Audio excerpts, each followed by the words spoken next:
Hello friends, welcome to Himguru knowledge point YouTube channel. Friends, junior office assistant की preparation के लिए आज की ऑनलाइन क्लास आ चुकी है और आज की क्लास में हम 120 के अराउंड जो है मोस्ट इंपॉर्टेंट क्वेश्चन डिस्कस करने वाले हैं कंप्यूटर सेक्शन के, जिसमें आपके पास क्विक रिवीजन रहने वाली है। मॉक टेस्ट भी आपका लाइव चैट में रहने वाला है, सो जल्दी से क्लास को ज्वाइन कर लीजिए और साथ में नॉलेज एनालिसिस तो आपकी यहाँ पर रहती है। ठीक है, आपको करना क्या है, बस क्लास को एंड तक देखना है, वीडियो को लाइक जरूर कर दें, साथ में चैनल को सब्सक्राइब भी जरूर कर दें। तो चलिए शुरू करते हैं हमारी आज की क्लास बिना किसी देरी के। पहला प्रश्न है, abacus was developed by. Abacus किसके द्वारा विकसित किया गया था? चाइना के द्वारा, इंडिया के द्वारा, अमेरिका या फिर UK? So the right answer is option A, China के द्वारा। चलिए बढ़ते हैं अगले प्रश्न की ओर। अगला प्रश्न है, the first mass produced mechanical calculating device was. पहला यांत्रिक गणना उपकरण बड़े पैमाने पर उत्पादित किया गया था। एरिथमोमीटर या फिर पास्कलाइन, पंच कार्ड या फिर मार्क फर्स्ट? जल्दी से बता दीजिए। So the right answer is option ए। ठीक है, एरिथमोमीटर जो है आपके पास वो first mass produce mechanical calculating device था। ठीक है, बड़े पैमाने पर उत्पादित किया गया था। सो आपको याद रखना है। आज हम कोशिश करेंगे कि कम समय में जो है वो ज्यादा से ज्यादा क्वेश्चन जो है हम रिवाइज कर सके, रिवीजन कर सके ज्यादा से ज्यादा क्वेश्चंस को।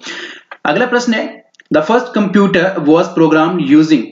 पहला कंप्यूटर किसका इस्तेमाल करके प्रोग्रामित किया गया था? असेंबली लैंग्वेज का, मशीन लैंग्वेज का, सोर्स कोड का या फिर ऑब्जेक्ट कोड का? So the right answer is option B, machine language का। ठीक है, the first computer was programmed by using machine language. So the next question is, the IC chip used in computer is generally made up of। Computer में इस्तेमाल होने वाली IC chip आमतौर पर किसकी बनी होती है? सिलिकॉन की, क्रोमियम की, गोल्ड की या फिर लेड की? जल्दी बताइए।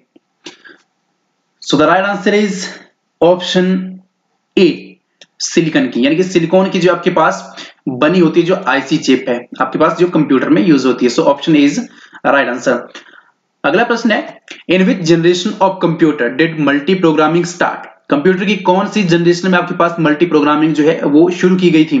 पहली पीढ़ी में, फर्स्ट जनरेशन में, सेकंड जनरेशन में, थर्ड जनरेशन में या फिर फोर्थ जनरेशन में?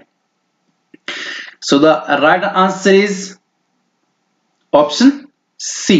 ठीक है, कंप्यूटर की जो है वो थर्ड जनरेशन में आपके पास मल्टी प्रोग्रामिंग जो है वो शुरू किया गया था। ठीक है, याद रखना आपको, तीसरी जनरेशन में मल्टी प्रोग्रामिंग शुरू किया गया। अगला प्रश्न है, the world's first microprocessor was introduced in. विश्व का पहला माइक्रो प्रोसेसर जो है कब प्रस्तावित किया गया था?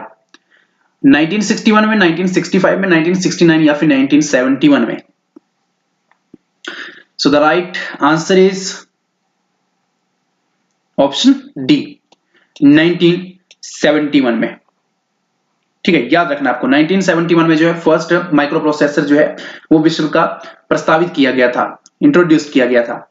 अगला प्रश्न है, a computer intensive problems runs on A. Computer का जो इंटेंसिव प्रॉब्लम है वो कहां पर चलता है? सर्वर पर, मेन फ्रेम पर, सुपर कंप्यूटर पर या फिर सुपर आपके पास जो पर्सनल कंप्यूटर है? जल्दी से इसका उत्तर बता दीजिए। So the right answer is option C, super computer. ठीक है, जो आपके पास कंप्यूटर की इंटेंसिव प्रॉब्लम है वो सुपर कंप्यूटर पर रन करती है, आपको याद रखना है। अगला प्रश्न है, an example of an embedded system is. जो आपके पास एक एम्बेडेड सिस्टम है उसका एग्जाम्पल क्या है? साइंटिफिक कैलकुलेटर है, मशीन टूल है, सीडी रोम है या फिर मैग्नेटिक टेप है?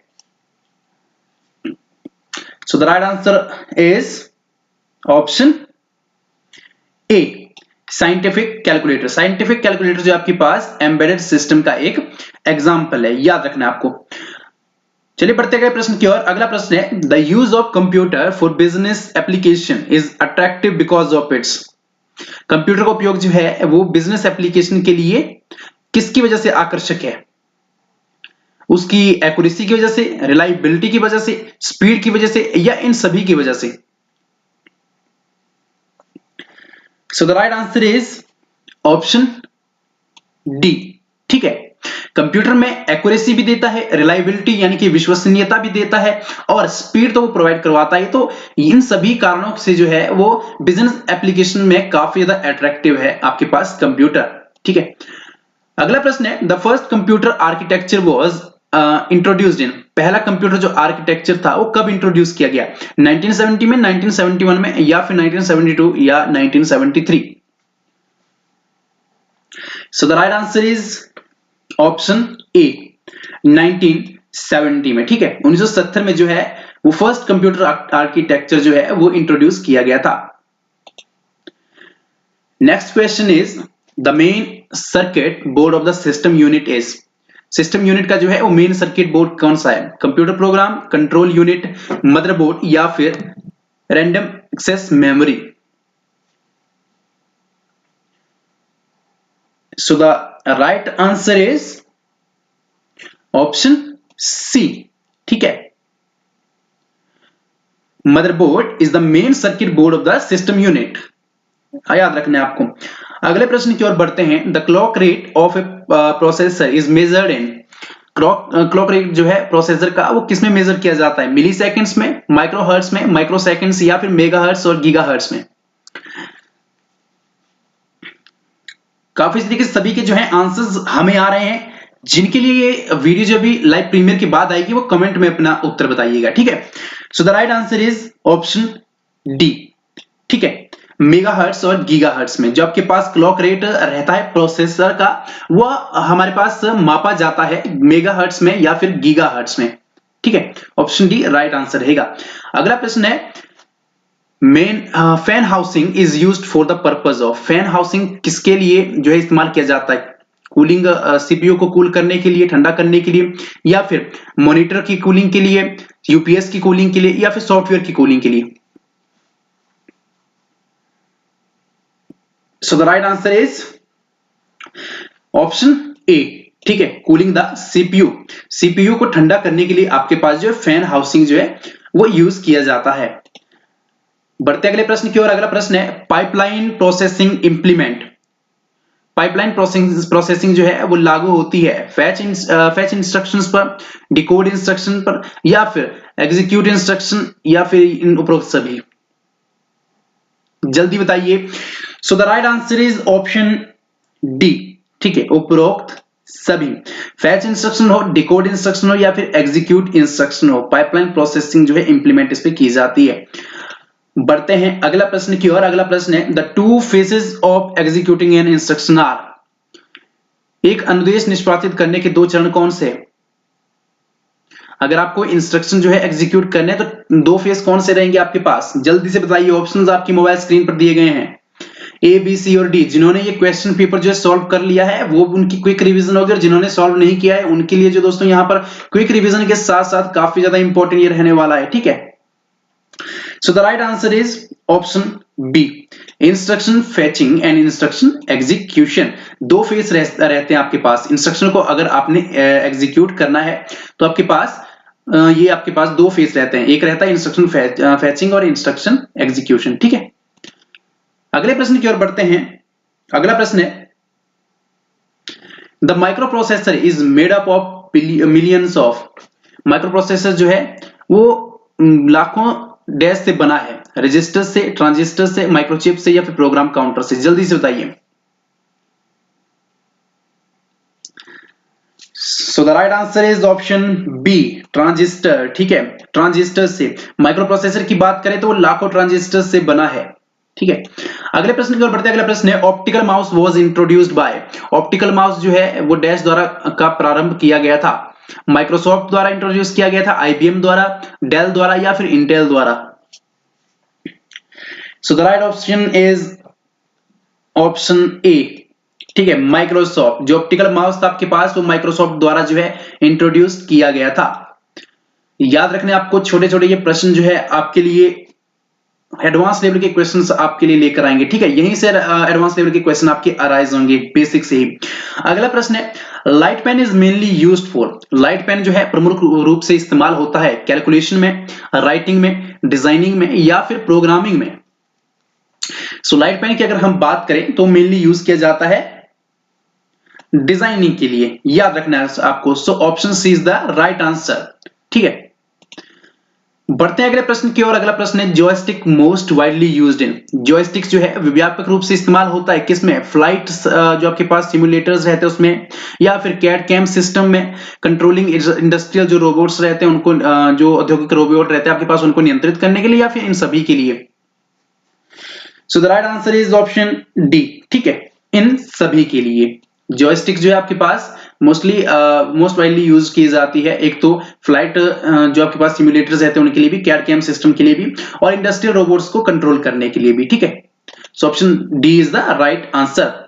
अगला प्रश्न है which is widely used in academic testing. जो आपके पास एकेडमिक टेस्टिंग है उसमें वाइडली यूज इसमें से कौन सा किया जाता है? MICR, POS, OCR या फिर OMR? सो जब भी एकेडमिक टेस्टिंग की बात आती है यानी कि शिक्षा की परीक्षण में आपके पास, आप जानते हैं कि उसमें किसका इस्तेमाल किया जाता है? OMR। Option D is the right answer, ठीक है। अगले प्रश्न की ओर बढ़ते हैं। What is MP3? MP3 क्या है? A printer, a mouse, a sound format और स्कैनर। सो काफी सिंपल सा प्रश्न है, ठीक है, बेसिक सा प्रश्न है। इसका राइट आंसर आपके पास क्या रहेगा? ऑप्शन सी, ठीक है, साउंड फॉर्मेट MP3। अगले प्रश्न की ओर बढ़ते हैं। अगला प्रश्न है which of the following is inkless printer? Inkjet printer है, लेजर प्रिंटर है, या फिर थर्मल प्रिंटर और प्लॉटर प्रिंटर? इंकलेस प्रिंटर की यहां पे जो है कौन सा है? So the right answer is option C, thermal printer जो है आपके पास इंकलेस प्रिंटर है, ठीक है। बढ़ते हैं अगले प्रश्न की ओर। अगला प्रश्न है which is a graphics output device that plots on paper attached to a flat surface? जल्दी से बताइए कौन सा इसमें से जो ग्राफिक्स आउटपुट डिवाइस है?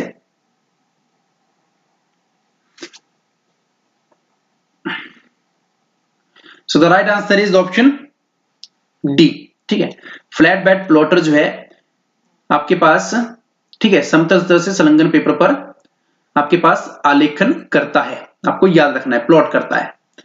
अगला प्रश्न है parallel port can connect. Parallel port जो है वो जोड़ सकता है प्रिंटर्स को, स्कैनर्स को, माउस, या फिर both A and B? So the right answer is option D, ठीक है। आपके पास अगर पैरेलल पोर्ट की बात करें तो वो प्रिंटर्स को भी जोड़ सकता है और स्कैनर्स को भी जोड़ सकता है, तो ऑप्शन डी जो आपके पास राइट आंसर रहेगा। अगला प्रश्न है the smallest unit of storage is. ये काफी ज्यादा रिपीटेड प्रश्न है, ठीक है। बिट, बाइट, इसमें से बग, निब्बल, इनमें से सभी में से आपको एक क्वेश्चन आएगा ही आएगा, तो आपको याद रखना है स्टोरेज जो आपके पास रहते हैं, बाकी जो मेजरमेंट यूनिट्स आपके पास रहते हैं, ठीक है। सो इसका राइट आंसर आपके पास क्या रहेगा? काफी सिंपल सा है, ऑप्शन बी, ठीक है, बिट। अगला प्रश्न है how many types of memory does a computer have? Computer में कितने प्रकार की मेमोरी है? 4 प्रकार की, 8 प्रकार की, 1 या फिर 2? सो the right answer is option D, ठीक है। कंप्यूटर में जो है आपके पास 2 प्रकार की मेमोरी है। अगले प्रश्न की ओर बढ़ते, अगले प्रश्न है program stored in ROM is called. ROM में जो प्रोग्राम आपके पास स्टोर्ड रहते हैं उन्हें क्या कहते हैं? हार्डवेयर कहते हैं, फर्मवेयर कहते हैं, या फिर सॉफ्टवेयर, और इनमें से कोई नहीं? So the right option is option B, ठीक है, फर्मवेयर। जो आपके पास प्रोग्राम स्टोर्ड रहते हैं रोम में, ठीक है, रीड ओनली मेमोरी में, उनको आप जो कहेंगे वो फर्मवेयर कहेंगे। अगला प्रश्न है which of the following has the fastest access time? ठीक है, निम्न में से किसका जो है एक्सेस टाइम सबसे तेज है? सेमीकंडक्टर मेमोरी का, मैग्नेटिक डिस्क का, मैग्नेटिक टेप्स का, या फिर कॉम्पैक्ट डिस्क का? सो इसका सही उत्तर रहेगा ऑप्शन ए, सेमीकंडक्टर मेमोरी का। ठीक है, सेमीकंडक्टर मेमोरी जो होते हैं उनका सबसे जो है फास्टेस्ट एक्सेस टाइम रहता है। ठीक है, अगला प्रश्न है CD ROM drive is used. CD ROM drive जो है वो किसके लिए इस्तेमाल किया जाता है? To play music, to play compact disc, to install software, या फिर टू कंट्रोल वायरस? जल्दी बताइए। So the right answer is option B, to play compact disc. Compact disc को चलाने के लिए जो है आपके पास सीडी रोम ड्राइव का जो है वो इस्तेमाल किया जाता है। अगले प्रश्न की ओर बढ़ते हैं। अगला प्रश्न है what is the position value of 2? 2 की स्थिति मूल्य क्या हो? ठीक है, पोजीशन वैल्यू बता दीजिए 2 का। 10⁻0, 10⁻1, 10⁻2, या फिर 10⁻3? So the right answer is option A 10 raise to power 0। ठीक है, आपके पास पोजीशन वैल्यू रहेगी 2 की 10 रेज टू पावर 0। अगले प्रश्न की ओर बढ़ते हैं। अगला प्रश्न है बाइनरी कोडेड डेसिमल या जिसे हम बीसीडी कहते हैं इज ऑल्सो नोन एज, इसमें से क्या कहते हैं? ये आपके पास बाइनरी कोडेड डेसिमल दिया गया है, तो जल्दी से बताइए। इसका सही उत्तर आपके पास रहेगा ऑप्शन डी। ठीक है, ऑप्शन डी जो है बीसीडी को कहते हैं, 8421।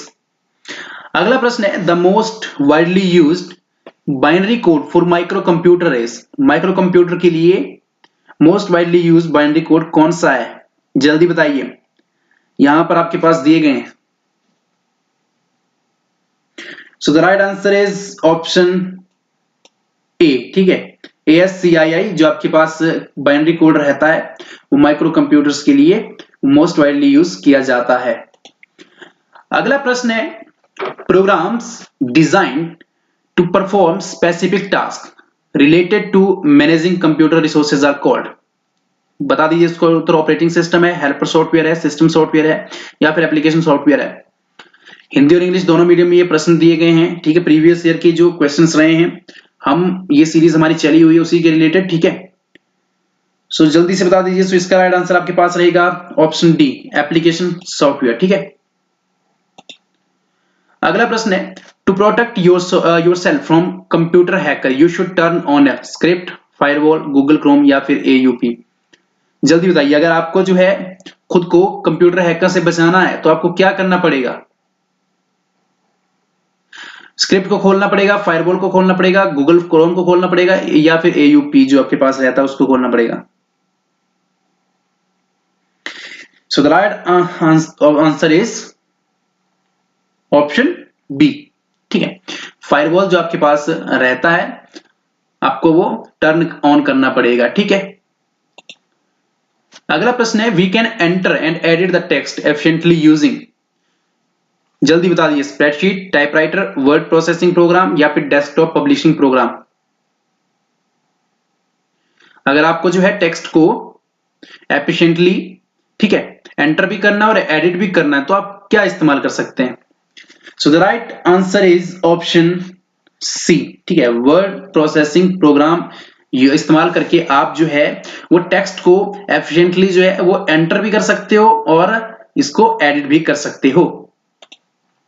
अगले प्रश्न की ओर बढ़ते हैं। अगला प्रश्न है the lowest form of computer language is called. Computer language का निम्नतम जो स्वरूप है वो कौन सा है? बेसिक है या फिर फोर्ट्रॉन है, मशीन लैंग्वेज है या कोबोल है? जल्दी से बता दीजिए।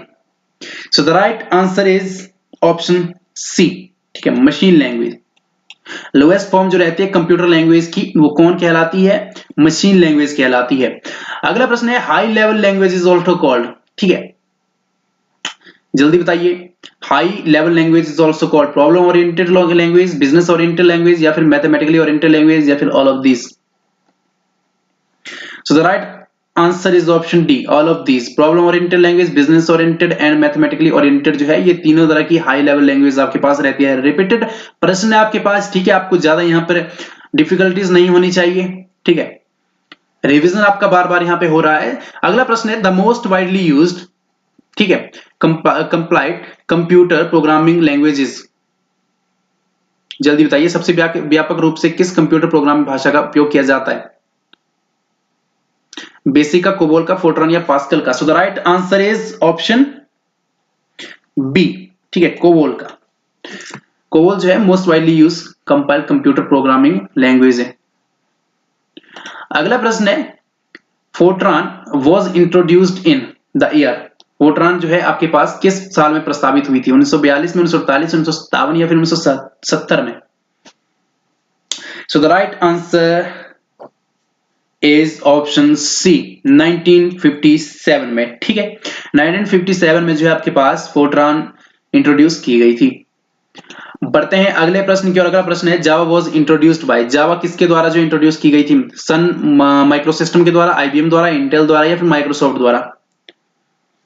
So the right answer is option A, Sun Microsystem द्वारा। सन माइक्रोसिस्टम द्वारा जो है जावा इंट्रोड्यूस की गई थी, याद रखना आपको, प्रस्तावित की गई थी। अगले प्रश्न की ओर बढ़ते हैं। अगला प्रश्न है program written in high level language refer to as. आपके पास जो प्रोग्राम जो है हाई लेवल लैंग्वेज में लिखा गया है वो किसको जो है रेफर किया जाता है, संदर्भित करता है? सोर्स कोड को, ठीक है, ऑब्जेक्ट कोड को, मशीन कोड को, या फिर असेंबली कोड? सो इसका सही उत्तर रहेगा ऑप्शन ए, ठीक है, सोर्स कोड को। याद रखना आपको, सोर्स कोड को जो है वो रेफर करता है, यानी कि संदर्भित करता है आपके पास जो प्रोग्राम हाई लेवल लैंग्वेज में लिखा गया होता है। अगला प्रश्न है the translator program used in assembly language is called. Assembly language में इस्तेमाल होने वाले ट्रांसलेटर जो प्रोग्राम है उन्हें क्या कहते हैं? कंपाइलर, असेंबलर, या फिर इंटरप्रेटर, या फिर translator? So the right option is, ठीक है, बी, असेंबलर। अगले प्रश्न की ओर बढ़ते हैं। अगला प्रश्न है a program that convert a high level language program to a set of instructions that can run on a computer is called। जल्दी से बताइए, जो आपके पास जो है हाई लेवल लैंग्वेज को, हाई लेवल लैंग्वेज प्रोग्राम को जो है वो इंस्ट्रक्शंस के सेट में कन्वर्ट करता है, जो कंप्यूटर पे जो है वो रन कर सकता है। इसका राइट आंसर रहेगा आपके पास ऑप्शन ए, कंपाइलर। ठीक है, याद रखना आपको, कंपाइलर आपके पास एक ऐसा प्रोग्राम है जो सतर लैंग्वेज यानी कि हाई लेवल लैंग्वेज को, ठीक है, सेट ऑफ इंस्ट्रक्शन में एक तो आपके पास कन्वर्ट करता है, ठीक है, और वही जो आपके पास कन्वर्जन होती है वो कंप्यूटर के ऊपर जो है वो चलित हो, ठीक है, रन भी करती है। अगला प्रश्न है the compiled and the linked program are called the. ठीक है, जल्दी बताइए, कंपाइल्ड और लिंक प्रोग्राम्स को क्या कहते हैं? ये हमारे पास फिर से रिपीटेड प्रश्न है। सोर्स कोड है, एग्जीक्यूटेबल कोड है, स्यूडो कोड है, या फिर मशीन कोड है? सो इसका राइट आंसर क्या रहेगा? Option B. ठीक है, याद रखना आपको, ऑप्शन बी, एग्जीक्यूटेबल कोड जो आपके पास रहता है। अगला प्रश्न है a system program that combines the separately compiled modules of a program into a form of। एक सिस्टम प्रोग्राम जो एक प्रोग्राम की अलग अलग संकलित मॉड्यूल्स को एक रूप में जोड़ता है उसे क्या कहते हैं? असेंबलर कहते हैं, लिंकिंग लोडर कहते हैं, क्रॉस कंपाइलर कहते हैं, या फिर लोड एंड गो कहते हैं?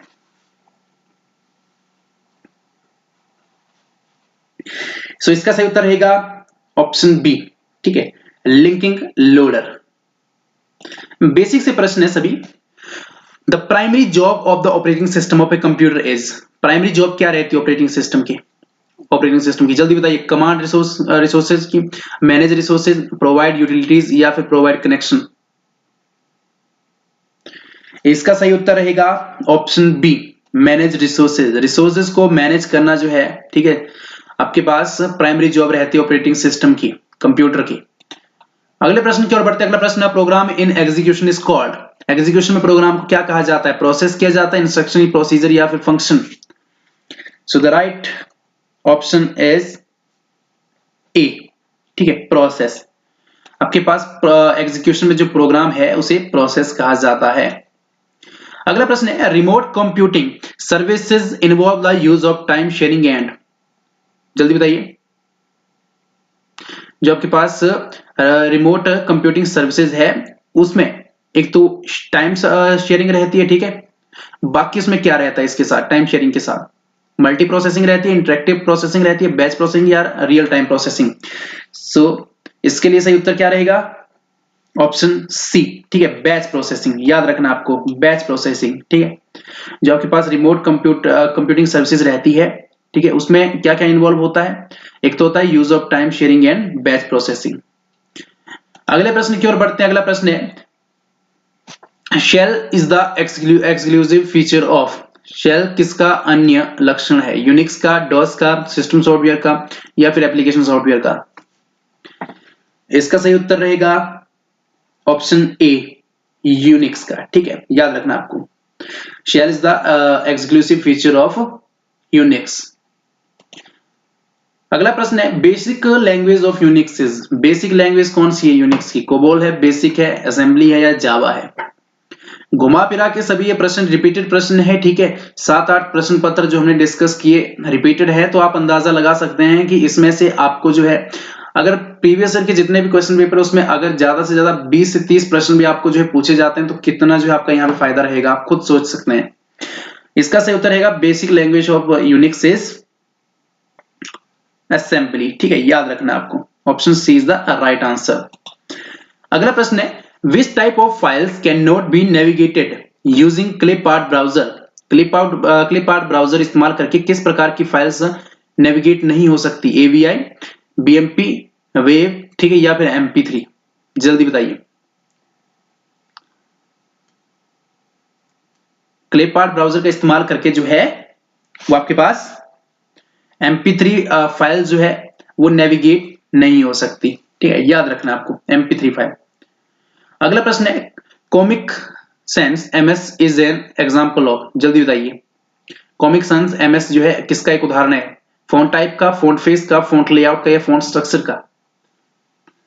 कॉमिक सेंस MS जो है आपके पास ये फॉन्ट फेस का उदाहरण है, याद रखना, ऑप्शन बी सही रहेगा आपके पास। अगला प्रश्न है which of the following is the popular DOS based spreadsheet package. निम्न में से कौन सा लोकप्रिय डॉस आधारित स्प्रेडशीट पैकेज है, एक्सेल है, वर्ड है, स्मार्ट सेल है, या फिर लोटस 1 2 3 है? जल्दी बताइए। सो इसके लिए सही उत्तर रहेगा ऑप्शन डी। ठीक है, लोटस 1 2 3 जो आपके पास सही उत्तर रहेगा, popular DOS based spreadsheet package है आपके पास। अगला प्रश्न है excel documents are stored as files called. Excel document जो स्टोर किए जाते हैं फाइल की तरह उसे क्या कहते हैं, वर्कफोर्स कहते हैं, वर्कशीट्स कहते हैं, वर्क टेबल्स कहते हैं, या फिर वर्क ग्रुप्स कहते हैं? सो इसका सही उत्तर रहेगा ऑप्शन बी, वर्कशीट। ठीक है, जो एक्सेल डॉक्यूमेंट्स रहते हैं जो स्टोर रहते हैं, ठीक है, फाइल्स के रूप में, उसे वर्कशीट्स कहते हैं। अगला प्रश्न है Which of the following is not a valid data type in MS Excel? Valid data type कौन सा नहीं है MS Excel में? नंबर नहीं है, टेक्स्ट नहीं है, कैरेक्टर नहीं है, डेटा टाइम नहीं है। सो इसका सही उत्तर रहेगा ऑप्शन सी। ठीक है, कैरेक्टर जो है आपके पास वो MS डाटा में जो है वैलिड डाटा टाइप नहीं है, बाकी number, text and date and time जो है आपके पास वो वैलिड डाटा टाइप आपके पास रहते हैं MS Excel में। अगला प्रश्न है when you enter text in a cell in MS Excel it also appears in the status bar, formula bar, row heading, या फिर नेम बॉक्स? जल्दी बताइए। जब आप जो है MS Excel में सेल में जो है कोई टेक्स्ट एंटर करते हो तो ये अपीयर कहां पर होता है? ठीक है, सेल में तो ये अपीयर होगा, साथ में ये दूसरी जगह पर भी करता है। कहां पर करता है? स्टेटस बार, फॉर्मूला बार, रो हेडिंग, या फिर नेम बॉक्स? सो इसका सही उत्तर रहेगा फॉर्मूला बार, याद रखना आपको। ठीक है, फॉर्मूला बार में जो है ये आपके पास अपीयर रहता है। ठीक है, अगला प्रश्न है for opening and closing of the files in MS Excel you can use which bar, formatting, standard, title, या फिर इनमें से कोई नहीं? अगर आपको ओपन करना, क्लोजिंग करना है फाइल्स MS Excel में तो आप किस बार का इस्तेमाल करोगे, फॉर्मेटिंग का, स्टैंडर्ड का, टाइटल का, या फिर इनमें से कोई नहीं? So right answer is option C, title bar का। ठीक है, टाइटल बार का इस्तेमाल करके आप जो है ओपनिंग एंड क्लोजिंग कर सकते हैं फाइल्स की MS Excel में। अगले प्रश्न की ओर बढ़ते हैं। अगला प्रश्न है what does an electronic spreadsheet consist of. Electronic spreadsheet में क्या होता है, रोज होती है, कॉलम्स, सेल्स, या फिर ये सभी होते हैं? इसका उत्तर भी बता दीजिए जल्दी से। काफी तरीके से सभी व्यूअर्स जुड़ रहे हैं और आज जो है हम कम समय में ज्यादा प्रश्न करने की कोशिश करेंगे। ठीक है, इलेक्ट्रॉनिक स्प्रेडशीट में आपके पास जो रहता है वो ये सभी रहते हैं, आपको याद रखना है। तो ऑप्शन डी जो है वो सही उत्तर रहेगा। ठीक है, इलेक्ट्रॉनिक स्प्रेडशीट में रोज भी रहती है, कॉलम्स भी और सेल्स भी। Option D is the right answer. अगला प्रश्न है which of the following file format can be added to a PowerPoint show. इसका उत्तर भी बता दीजिए। Which of the following file format can be added to a PowerPoint show? So इसका सही उत्तर रहेगा ऑप्शन डी।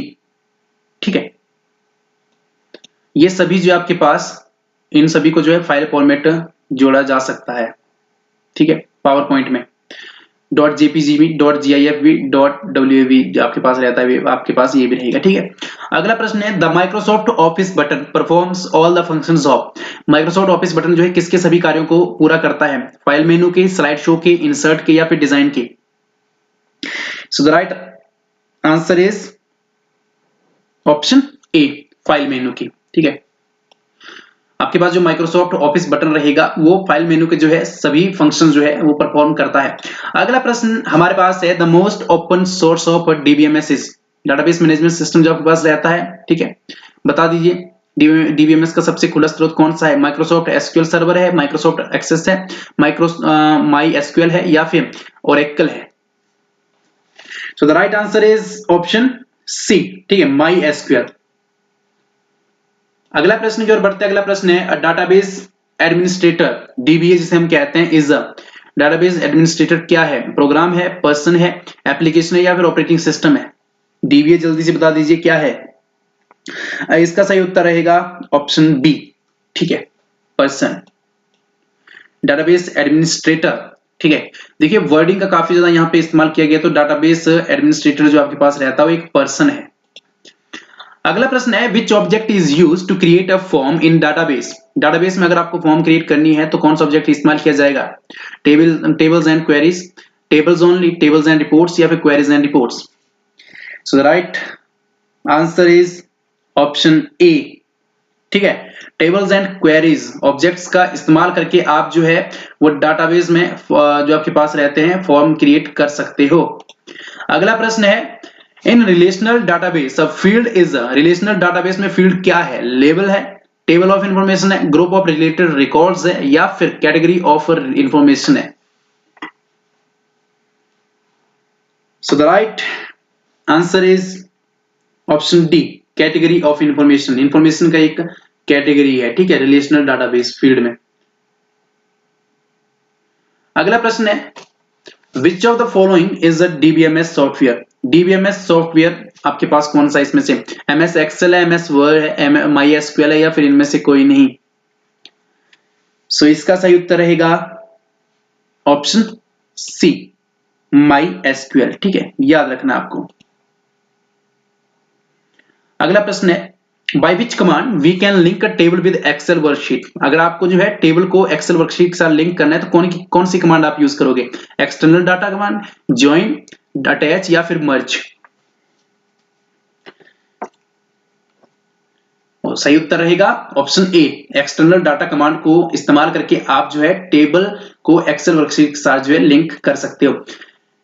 अगले प्रश्न की ओर बढ़ते हैं। अगला प्रश्न है which tool is used to generate print out of a table structure, table structures का अगर आपको प्रिंट आउट जनरेट करना है तो कौन सा टूल यूज करेंगे? एनालाइजर, डिजाइनर, डॉक्यूमेंटर या फिर generator? So right option is option C, documenter, ठीक है, डॉक्यूमेंटर टूल का इस्तेमाल करके आप जो है वो टेबल स्ट्रक्चर्स का प्रिंट आउट जो है वो जनरेट करवा सकते हो। अगला प्रश्न है a half duplex communication channel that permits information to travel both ways at once, both ways but not at once, one direction only at a timed intervals? जल्दी बताइए। इसका सही उत्तर रहेगा option B, both ways but not at once, ठीक है, दोनों रास्ते किंतु एक बार ही नहीं, याद रखना आपको, ऑप्शन बी जो है सही रहेगा। अगला प्रश्न है most of data communication involving telegraph lines use, telegraph लाइनों से जुड़े अधिकांश डेटा संचार इस्तेमाल करते हैं सिंप्लेक्स लाइन को, वाइड बैंड चैनल या फिर नैरो बैंड चैनल या फिर डायल सर्विस? सो इसके लिए सही उत्तर रहेगा option C, narrow band channel. बढ़ते अगले प्रश्न की ओर। अगला प्रश्न है fibre optic cables operate at frequencies near, fibre optics जो केबल हैं, ठीक है, वो डैश आवृत्ति पर ऑपरेट होते हैं, कितनी आवृत्ति पर, कितनी फ्रीक्वेंसीज पर? 20 मेगाहर्ट्ज की, 200 मेगाहर्ट्ज की, 2 गीगाहर्ट्ज की या फिर 800 टेराहर्ट्ज की? जल्दी से बताइए। इसका सही उत्तर रहेगा ऑप्शन डी, ठीक है, 800 टेराहर्ट्ज के अराउंड जो है आपके पास जो फाइबर ऑप्टिकल केबल्स हैं, ठीक है, वो ऑपरेट होते हैं। अगला प्रश्न है different computers are connected to LAN by a cable and, आपके पास जो है अगर आपको डिफरेंट विभिन्न कंप्यूटर्स जो है, ठीक है, वो लैन के साथ कनेक्ट करवाना है तो किन दो के द्वारा आप कनेक्ट करवा सकते हो? एक तो केबल के द्वारा और दूसरा मॉडेम के द्वारा, इंटरफेस के द्वारा, स्पेशल वायर्स के द्वारा या फिर टेलीफोन लाइंस के द्वारा? इसका सही उत्तर रहेगा ऑप्शन बी, इंटरफेस कार्ड के द्वारा, ठीक है, केबल और इंटरफेस के कार्ड के द्वारा आप जो है वो डिफरेंट कंप्यूटर्स को जो है लैन से कनेक्ट करवा सकते हो। अगला प्रश्न है रेडियो वेव्स क्या है? ओमनी डायरेक्शनल है या फिर यूनिडायरेक्शनल है या बाई डायरेक्शनल है या फिर ये सभी हैं? सो राइट ऑप्शन इज ए, ठीक है, ओमनी डायरेक्शनल, सर्व दिशात्मक है रेडियो वेव्स जो आपके पास रहती है, ठीक है, ओमनी डायरेक्शनल है। अगला प्रश्न है the speed at which the monitor accept data is called, ठीक है, जल्दी बताइए, बैंडविड्थ, इंटरलेसिंग या फिर रिस्पॉन्स टाइम या स्कैनिंग? इसका सही उत्तर रहेगा ऑप्शन ए, बैंडविड्थ। अगला प्रश्न है which of the following network provide privacy, निम्न में से कौन सा नेटवर्क जो है वो गुप्तता प्रदान करता है? लैन करता है, मैन करता है, वीपीएम करता है या फिर पैन करता है? सो इसका सही उत्तर रहेगा ऑप्शन ए, ठीक है, सॉरी ऑप्शन ए नहीं, इसका सही उत्तर आपके पास क्या रहेगा? ऑप्शन सी, ठीक है, अब सभी ने सही उत्तर दिया, ऑप्शन सी जो है इसके लिए सही रहेगा। वीपीएम जो है आपके पास वो आपके पास क्या रहता है? प्राइवेसी प्रदान करता है। सो इसकी करेक्शन कर लेना है, वीपीएम इसका सही उत्तर रहेगा। अगला प्रश्न है which topology requires a multi point connection, multi point connection जो है कौन सी टोपोलॉजी के लिए चाहिए? मेश, स्टार, बस या फिर रिंग? टोपोलॉजी के हमने आपको टाइप बताए थे पिछली सेशन में, आई थिंक हमने आपको जो है टाइप्स बताए थे टोपोलॉजी के, तो जल्दी से बता दीजिए। इसका सही उत्तर रहेगा ऑप्शन सी, ठीक है, आपके पास जो बस टोपोलॉजी रहती है उसमें मल्टी पॉइंट कनेक्शन की जो है आवश्यकता रहती है। अगला प्रश्न है which of the following is a type of repeaters, ठीक है, कौन सा जो इसमें से रिपीटर्स का एक प्रकार है? एम्पलीफायर है, सिग्नल रिपीटर है, नेटवर्क इंटरफेस कार्ड है या फिर both A and B? So the right answer is option D, ठीक है, एम्पलीफायर और सिग्नल रिपीटर जो आपके पास ये रिपीटर्स के दोनों टाइप हैं, ठीक है। अगला प्रश्न है OSI reference model is worthless है, प्रोटोकॉल है, नोट अ प्रोटोकॉल या फिर ये सभी? ओएसआई रेफरेंस मॉडल क्या है? इसका सही उत्तर रहेगा प्रोटोकॉल नहीं है, ठीक है। अगला प्रश्न है router operates in which layer of the OSI model, ठीक है, रूटर जो है वो ओएसआई मॉडल की किस लेयर में जो है वो ऑपरेट करते हैं? जल्दी से बताइए, फिजिकल लेयर में, डाटा लिंक लेयर में, नेटवर्क लेयर में या फिर इन सभी में? इसका सही उत्तर रहेगा ऑप्शन सी, नेटवर्क लेयर में। आपको याद रखना है नेटवर्क लेयर में जो है रूटर्स ऑपरेट्स करते हैं, ठीक है, ओएसआई मॉडल की लेयर रहती है ये नेटवर्क लेयर। अगला प्रश्न है a commonly used graphic format for the web is, web के लिए आमतौर पर इस्तेमाल किया जाने वाला ग्राफिक फॉर्मेट क्या है? जीआईएफ है, बीएमपी है, टेक्स्ट है ये या फिर आईएमपी है? सो इसका सही उत्तर रहेगा जीआईएफ, ठीक है, वेब के लिए अगर आपको जो है वो ग्राफिक फॉर्मेट यूज करना है तो जीआईएफ आप यूज कर सकते हैं। अगला प्रश्न है IP address is currently, IP address जो है वर्तमान में आईपी एड्रेस क्या है? 4 बाइट्स लंबा है, 4 बाइट्स लंबा है, ठीक है, या फिर available in plenty, 6 bytes long या फिर इनमें से कोई नहीं? सो इसका सही उत्तर रहेगा option C, 6 bytes long. IP address currently जो है 6 बाइट लॉन्ग है। अगला प्रश्न है which of the following explains cookies nature, cookies का नेचर जो है वो कौन समझाता है निम्न में से? नॉन वोलाटाइल, वोलाटाइल या फिर इंट्रासिएंट, ठीक है, जल्दी से बताइए, या फिर ट्रांसिएंट, जल्दी से बताइए इसका उत्तर। So option D is the right answer, ठीक है, ट्रांसिएंट जो आपके पास रहते हैं वो कुकीज नेचर को जो है एक्सप्लेन करते हैं। अगला प्रश्न है rules for exchanging data between computers are called, computer के बीच डाटा का आदान प्रदान करने के नियमों को क्या कहा जाता है? प्रोसीजर्स, प्रोटोकॉल्स, हाइपरलिंक या फिर प्रोग्राम्स? सो इसका सही उत्तर रहेगा ऑप्शन बी, ठीक है, प्रोटोकॉल्स। अगला प्रश्न है the high speed internet solution is installed using existing phone lines, high speed internet solution is installed using existing phone lines, T1 है, केबल है, डीएसएल है या फिर सैटेलाइट? सो इसका सही उत्तर रहेगा ऑप्शन सी, डीएसएल, ठीक है।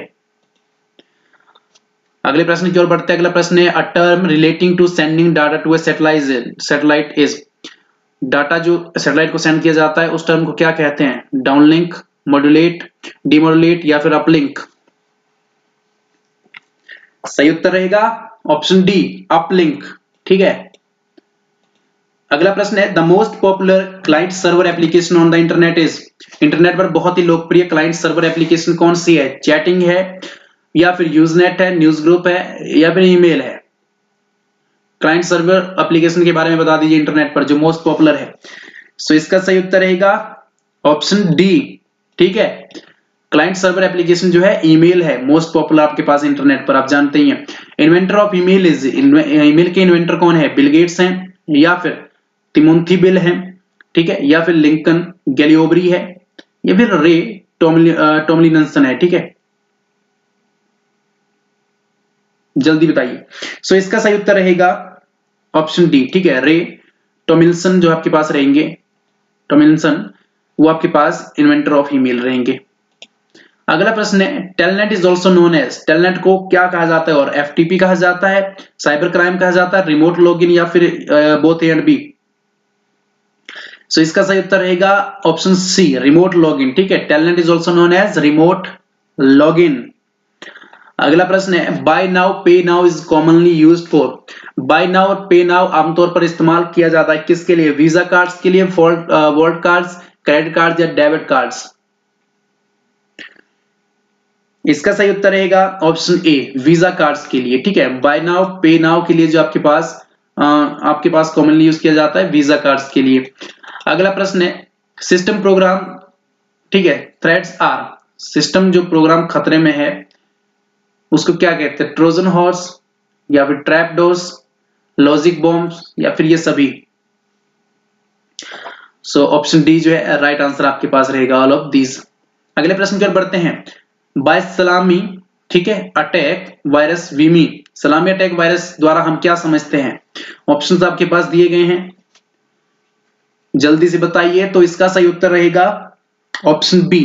ठीक है, जो आपके पास सलामी अटैक वायरस है वो एक बार small amount of money saved from each computation. ठीक है, अगले प्रश्न की ओर बढ़ते हैं। अगला प्रश्न है, worm was made up of, worm जो है किससे बने हैं? जल्दी बताइए, वो एक प्रोग्राम से, दो प्रोग्राम से, तीन प्रोग्राम से या चार प्रोग्राम से? सो इसके लिए सही उत्तर रहेगा ऑप्शन बी, दो प्रोग्राम से। ठीक है, वर्म जो आपके पास वो दो प्रोग्राम से बने हैं। The first computer virus is, पहला कंप्यूटर वायरस क्या था? परम था, लव यू था, क्रीपर था या फिर द फेमस था? इसका उत्तर जल्दी से बता दीजिए, पहला कंप्यूटर वायरस कौन सा था? पहला कंप्यूटर वायरस जो था आपके पास वो क्रीपर था। ठीक है, काफी ज्यादा जो है सही उत्तर आप दे रहे हैं, क्रीपर जो है वो फर्स्ट कंप्यूटर वायरस था। अगला प्रश्न है, which of the following is an antivirus program, antivirus program कौन सा इनमें से? एल कॉर्नर है या फिर एमसीएफ है, ठीक है, या फिर ट्रोजन हॉर्स है या ये सभी? So the right answer is option B. ठीक है, अगले प्रश्न की ओर बढ़ते हैं। अगला प्रश्न है, who can challenge the issue of A patent, ठीक है, पेटेंट को चुनौती कौन जारी कर सकता है? जल्दी बताइए, बिजनेस कंपटीटर्स जो रहते हैं, इन्वेंटर्स, पार्टनर्स रहते हैं, एनीवन या फिर फेडरल गवर्नमेंट? तो इसका सही उत्तर रहेगा ऑप्शन सी, एनीवन। ठीक है, जो आपके पास पेटेंट रहते हैं उसको कोई भी चुनौती दे सकता है। अगला प्रश्न है, a positive and gate is also negative, जल्दी बताइए।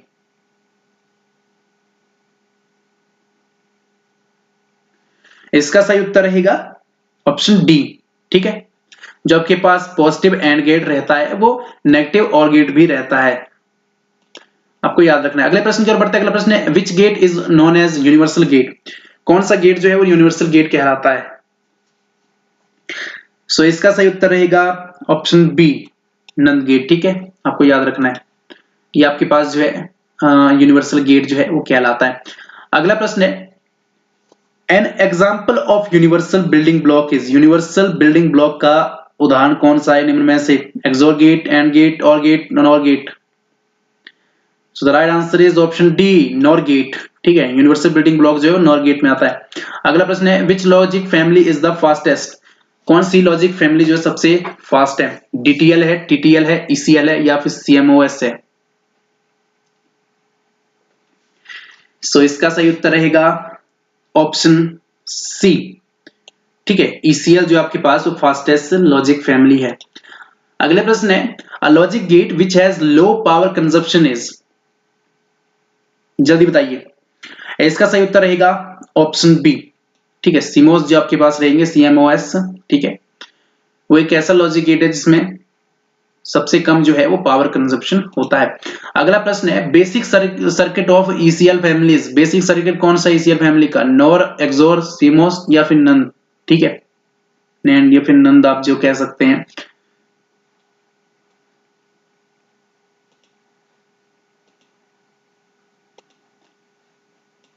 सो इसका सही उत्तर आपके पास क्या रहेगा, ऑप्शन ए, ठीक है, नॉर। अगले प्रश्न की ओर बढ़ते हैं। अगला प्रश्न है which of the following is not a combinational circuit, combinational circuit कौन सा नहीं है, एडर नहीं है, सब्सट्रैक्टर नहीं है या फिर मल्टीप्लेक्सर नहीं है या काउंटर नहीं है। So the right answer is option D, counter, ठीक है, counter is not a combinational circuit. अगला प्रश्न है full adder is used to, full adder का इस्तेमाल होता है 2 बिट एडिशन में, 3 बिट एडिशन में, 4 बिट एडिशन में या फिर 6 bit addition. So the right answer is option B, ठीक है, 3 बिट एडिशन में जो आपके पास फुल एडर का इस्तेमाल किया जाता है।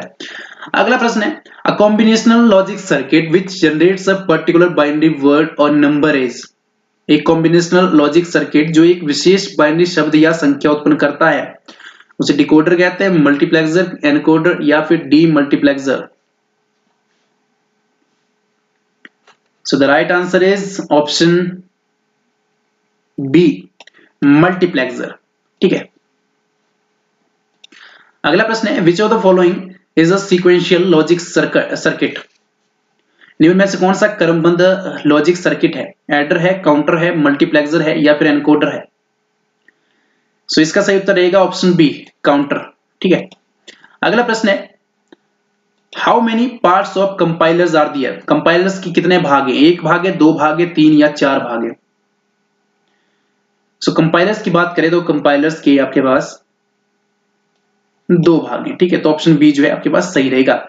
अगला प्रश्न है the output of a lexical analyser is, जो लेक्सिकल एनालाइजर है उसकी आउटपुट क्या है, मशीन कोड या फिर intermediate code, list of tokens या फिर पार्स ट्री। इसका सही उत्तर रहेगा option C, a list of tokens, ठीक है, टोकन्स का लिस्ट जो आपके पास रहती है आउटपुट रहती है लेक्सिकल एनालाइजर्स की। Software engineering is, software engineering क्या है, लेयर टेक्नोलॉजी है, फिजिकल टेक्नोलॉजी, इमर्जिंग टेक्नोलॉजी या economical approach.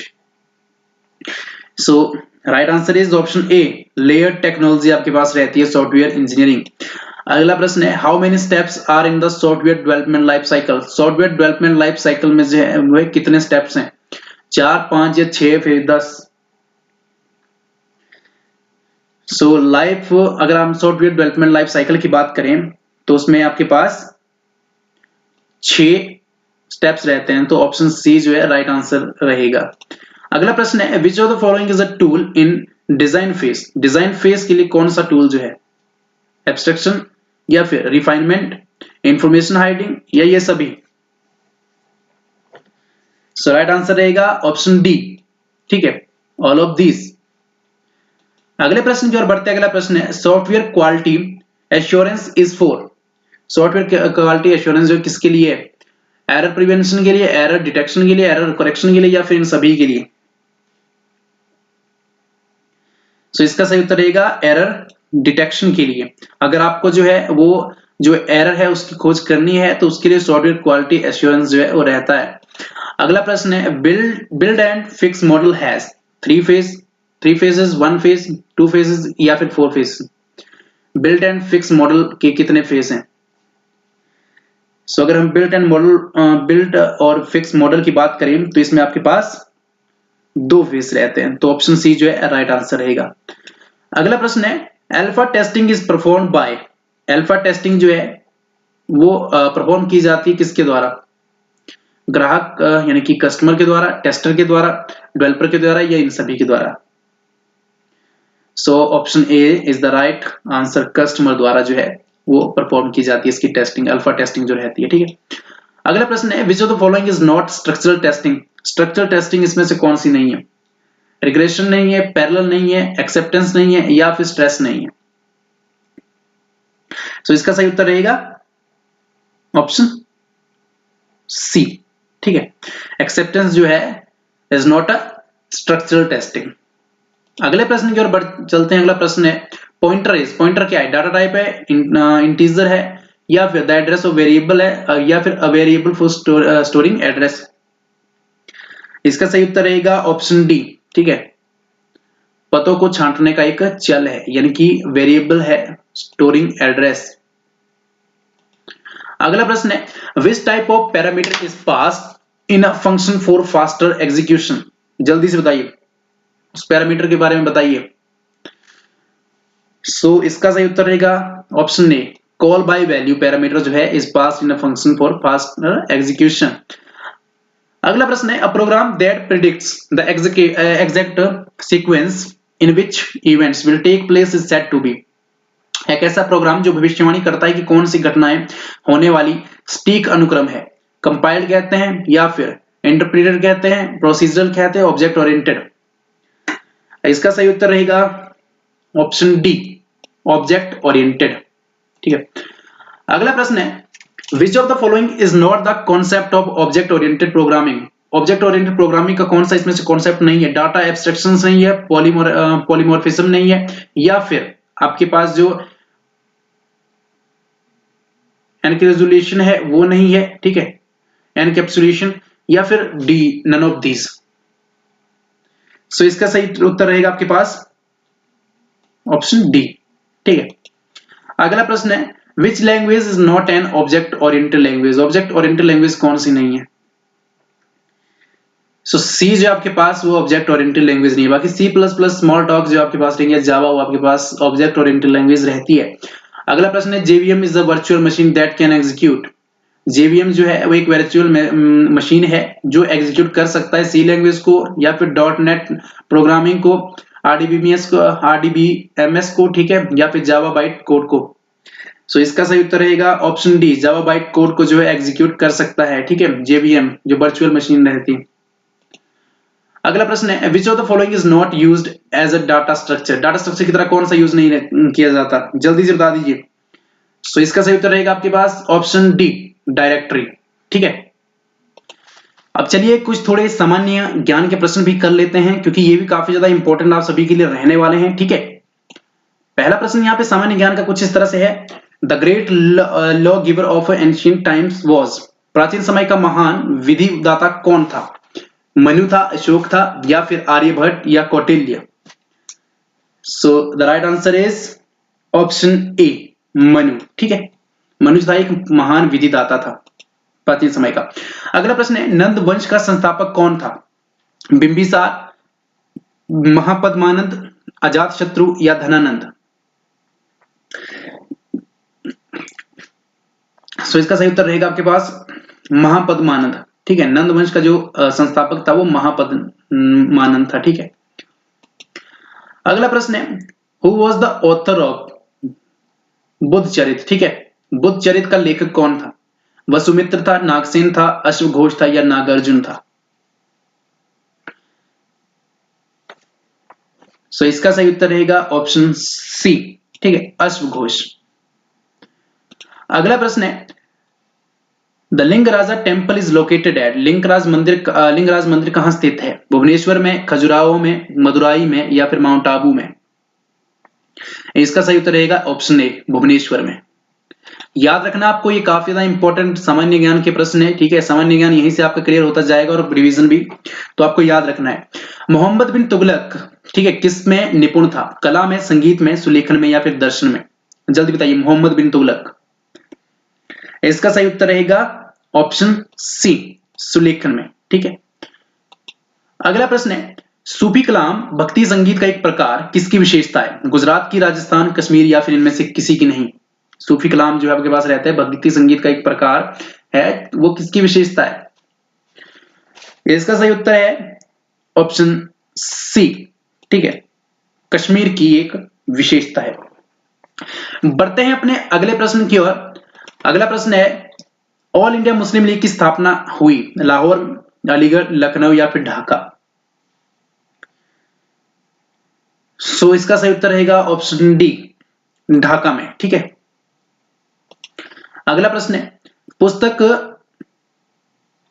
Unto this last जिसमें एम के गांधी को प्रभावित किया था, किसके द्वारा लिखी गई थी? जल्दी बताइए, ठीक है। अनटू दिस लास्ट जो है पुस्तक किसके द्वारा लिखी गई थी? इसका सही उत्तर रहेगा जॉन रस्किन द्वारा, ठीक है। ऑप्शन बी जो है वो सही इसका उत्तर रहेगा।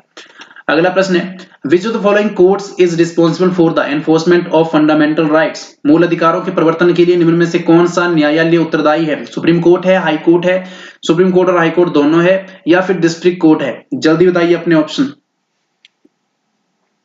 सही, इसका सही उत्तर रहेगा ऑप्शन सी, ठीक है। आपके पास सुप्रीम कोर्ट और हाई कोर्ट जो है दोनों रिस्पॉन्सिबल है, ठीक है, एनफोर्समेंट के लिए, फंडामेंटल राइट्स के। अगला प्रश्न है, Rashtrapati Bhavan was designed bye, Rashtrapati Bhavan किसके द्वारा डिजाइन किया गया? एडवर्ड स्टोन के द्वारा, ली कार्बुजियर के द्वारा, ठीक है, या एडविन लुटियंस द्वारा, या तरुण दत्त द्वारा? जल्दी बताइए, जो राष्ट्रपति भवन है किसके द्वारा जो है वो डिजाइन किया गया था? सो इसका सही उत्तर रहेगा ऑप्शन सी, ठीक है, एडविन लुटियंस द्वारा जो आपके पास वो राष्ट्रपति भवन जो है डिजाइन किया गया था। ऑप्शन सी जो है राइट आंसर रहेगा। अगला प्रश्न है, शक्ति स्थल किससे संबंधित है? जल्दी बताइए, इंदिरा गांधी से, राजीव गांधी से, महात्मा गांधी से, या जवाहरलाल नेहरू से? शक्ति स्थल, सो शक्ति स्थल जो आपके पास वो ऑप्शन ए यानी कि इंदिरा गांधी से संबंधित है, आपको याद रखना है। अगला प्रश्न है, प्रथम संसदीय स्वरूप की सरकार कहां बनी? प्रथम संसदीय स्वरूप की सरकार कहां बनी? ब्रिटेन में, बेल्जियम में, फ्रांस में, या फिर स्विट्जरलैंड में? इसका सही उत्तर रहेगा ऑप्शन ए, ठीक है, ब्रिटेन में जो है वो पहली बार जो है, ठीक है, प्रथम संसदीय स्वरूप की सरकार बनी। अगला प्रश्न है, लोकसभा में स्पीकर का वोट कहलाता है निर्णायक मत, ठीक है, विश्वस्त मत, प्रत्यक्ष मत, या फिर अप्रत्यक्ष मत? जो स्पीकर का वोट रहता है लोकसभा में क्या कहलाता है? ये क्या कहलाता है? निर्णायक मत, कास्टिंग वोट, ठीक है, आपको याद रखना है, कास्टिंग वोट कहलाता है लोकसभा में स्पीकर का जो वोट रहता है। अगला प्रश्न है, 20 सूत्री कार्यक्रम प्रथम बार इस वर्ष प्रारंभ किया गया? 1969 में, 1975 में, 1977 या 1980 में? 20 सूत्री कार्यक्रम, जल्दी से 20 पॉइंट प्रोग्राम जो है वो फर्स्ट लॉन्च कब किया गया? So the right answer is option B, 1975 में, 1975 में जो है वो लॉन्च किया गया था 20 पॉइंट प्रोग्राम यानी कि 20 सूत्री कार्यक्रम। अगला प्रश्न है, भारत के किस राज्य का क्षेत्रफल सबसे ज्यादा है? ये तो काफी ज्यादा आसान सा है और बेसिक सा प्रश्न भी आपको कभी बार पूछ लिया जाता है, इसीलिए जल्दी से बताइए। इसका सही उत्तर रहेगा ऑप्शन डी, राजस्थान, ठीक है। अगला प्रश्न है, भारत निर्माण योजना संबंधित है? जल्दी बताइए, भारत निर्माण योजना जो है किससे संबंधित है? इसका सही उत्तर रहेगा ऑप्शन ए, ठीक है, इंफ्रास्ट्रक्चर डेवलपमेंट से, अधसंरचना विकास से जो आपके पास वो भारत निर्माण योजना है। अगला प्रश्न है, भारत में सामुदायिक विकास कार्यक्रम प्रारंभ किया गया था, कब किया गया था? 2 अक्टूबर 1952 में, 2 अक्टूबर 1957 में, 2 अक्टूबर 1959 में, 2 अक्टूबर 1961 में? जल्दी से बताइए।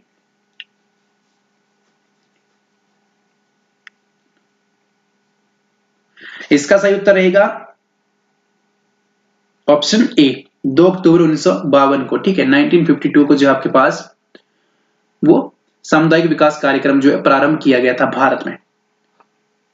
चलिए बढ़ते अगला प्रश्न। अगला प्रश्न है, कर्क रेखा नहीं गुजरती है? कर्क रेखा कहां से नहीं गुजरती है? भारत से, पाकिस्तान से, बांग्लादेश या म्यांमार से?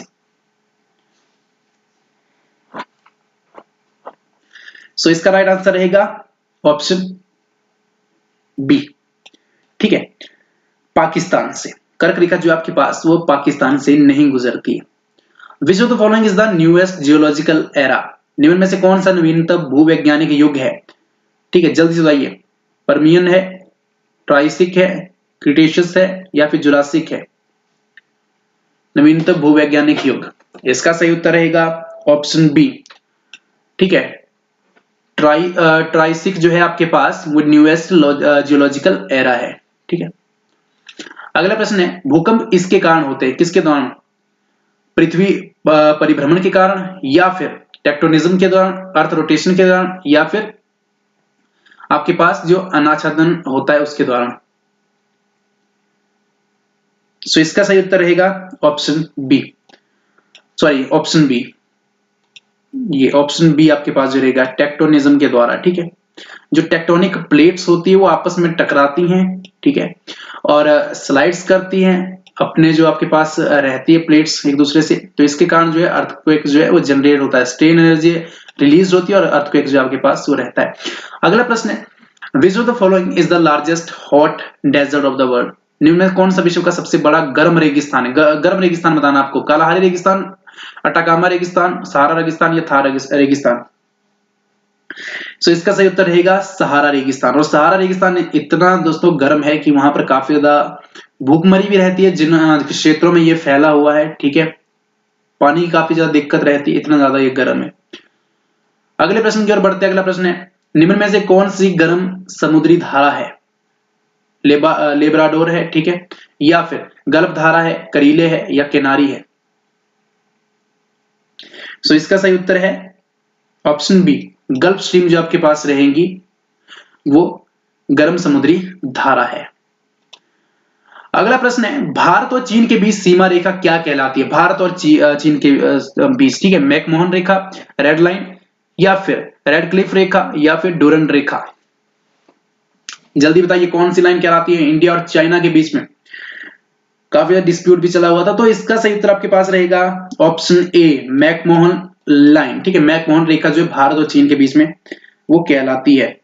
अगले प्रश्न की ओर बढ़ते हैं। अगला प्रश्न है, the absolute zero on Celsius scale is, Celsius पैमाने पर परम शून्य होता है, कब होता है? जब आपके पास -200 डिग्री सेल्सियस हो, -273 पॉइंट, ठीक है, 15 डिग्री सेल्सियस हो, या फिर -373.15 डिग्री सेल्सियस हो? जल्दी बताइए, इनमें से कोई नहीं।